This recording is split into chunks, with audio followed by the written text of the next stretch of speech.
نحمد و نصلی علی رسول الکریم اما بعد اعوذ باللہ من الشیطان الرجیم بسم اللہ الرحمن الرحیم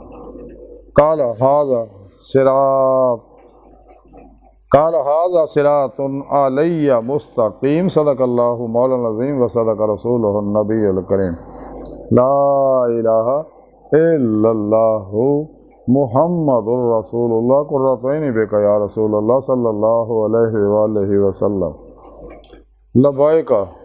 غزوہ ہند لبیک لبیک یا غوث اعظم لبیک لبیک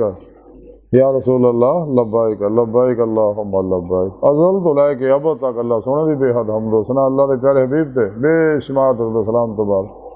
قابل سعادت رحم معزز سامعین اج دے درس تصوف دے اندر صراط مستقیم دا ذکر کریں گے۔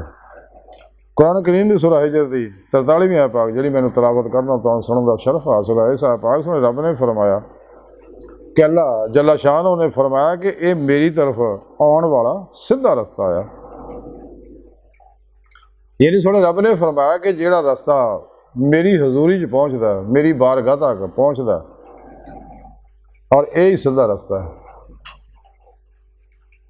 سونے رب نے قرآن پاک چ دسیا وَأَنَّ إِلَىٰ رَبِّكَ الْمُنتَهَىٰ، اے انسانوں سب انسانوں نے یہ گل کہی کہ تہاڈی آخری منزل تہاڈا رب ہے۔ اللہ دی بارگاہ تک رسائی انسان دی فطرت ہے، اللہ سونا انسان دی حقیقت ہے۔ کہ سونے رب نے قرآن جی فرمایا وَعَلَى اللَّهِ قَصْدُ السَّبِيلِ، سیدھا رستہ اللہ تک جا پہنچدا ہے۔ تو قرآن پاک ہی سونے رب نے دسیا کہ میں انسانوں تو اپنے دیدار واسطے پیدا کیتا، وہ طریقہ بھی سونے رب نے قرآن چ دسدا کہ تسیں وَابْتَغُوا الْوَسِيلَةَ وَجَاهِدُوا فِي سَبِيلِ اللَّهِ لَعَلَّكُمْ تُفْلِحُونَ وَالَّذِينَ آمَنُوا أَشَدُّ حُبًّا لِلَّهِ قُلْ إِن كُنتُمْ تُحِبُّونَ اللَّهَ فَاتَّبِعُونِي يُحْبِبْكُمُ اللَّهُ وَمَا خَلَقْتُ الْجِنَّ وَالْإِنسَ إِلَّا لِيَعْبُدُونِ مَا إِلَيْهِ يَعْرِفُونَ۔ حضرت عبداللہ ابن عباس فرما رہے ہیں کہ سونے رب نے فرمایا کہ تسی پیرو پیشوا دے رہیں میرے پیارے حبیب صلی اللہ علیہ وسلم دے رہیں اور میرے فضل و توفیق نال ہی تسی میری بارگاہ پہنچ کے جلدی آئی نہیں جلدی آنکھاں نہ میرا دیدار حاصل کر سکتے، جہاں ذکر سونے رب نے قرآن چ فرمایا اللہ کا دیدار۔ چلو سونے پیدا ہی انسان اپنے دیدار واسطے کیا، طریقہ بھی سونے رب نے قرآن چ دس سکتا ہے، اور اے اللہ تک پہنچنے والا رستہ جڑا یہی سیدھا رستہ ہے۔ تے جیڑے یہ سیدھے رستے چل پے اس واسطے سانو ہر نماز دی ہر رکعت دے یہ تلقین کیتی گئی ہے کہ پڑھیا کرو اہدنا الصراط المستقیم۔ مولا سونیا سانو ماضی حال و مستقبل دے تمام انسانوں سیدھے رستے چلا، یعنی منزل تک پہنچا، یعنی اپنا دیدار کرا، یہی انسانی زندگی کا مقصد ہے۔ لیکن کافر اور منافق جڑے مردہ دل ہے یہ لوگ انہاں گلاں نوں چھپاؤندے ہیں، جو ذکر قرآن چ لقاء اللہ دا دیدار یہ چھپاؤندے نے انہاں گلاں نوں، اس لیے کہ نہ بدبختاں نوں بدقسمتاں نوں یہ نعمت حاصل نہیں، نہ انہاں دے وڈیریاں نوں حاصل ہے جنہاں فرقیاں گمراہ فرقیاں نال وابستہ رہن۔ یہ ساری علم چکر چ پھسے رہتے ساری عمر۔ علم اللہ دے ہاں قبول وہی ہوندا، باتاں وہی قبول ہوندیاں دل پاک نہ کیتیاں جان، فنائے نفس فنائے قلب تو بعد کیتیاں جان، وہی قابل قبول ہوندیاں، ورنہ تو اللہ ایسیاں نمازاں منہ تے ماردا بے حضوری آ۔